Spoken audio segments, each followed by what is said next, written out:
Сәлем, сіздермен Әйгерім. Бүгін сникерс тортын жасаймыз. Оған керекті осы заттар: разрыхитель, жұмыртқа, шекер, ыссы су, какао, сұйық май, ұн, 5 жұмыртқа осылар керек. Алдымен жұмыртқаны ағы мен сарысын 2 ыдысқа бөліп саламыз. Жұмыртқаның ағы осындай массада болу керек.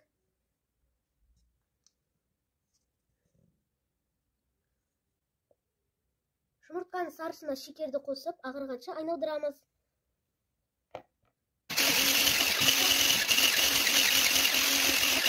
Какао мен разрыхительдің үстіне жылы су құямыз.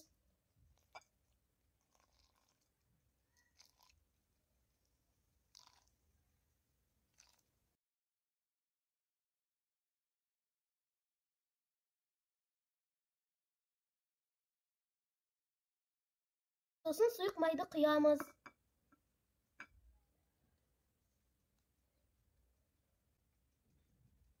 Сары жұмыртқаның үстіне какаоны құямыз.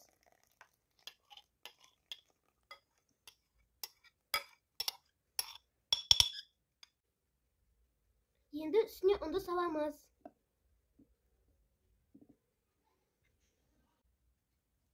Барлығын араластырып болдым. Енді жұмыртқаның ағын салып араластырамыз.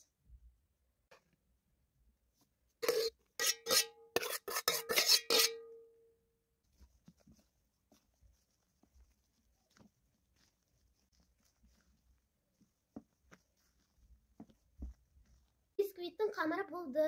Енді 2-ге бөліп пісіріп аламын. 23 сантиметр формамен пісіріп аламын. Бисквит пісті, суытуға құямыз. Енді начинкасына сгущенка мен орехты араластырамыз.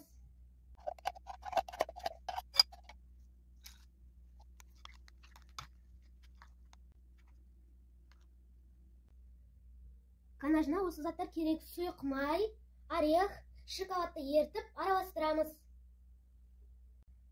Орехты блендерден өткізіп аламыз. Креміне қант ұнтағы мен сливки қосамыз.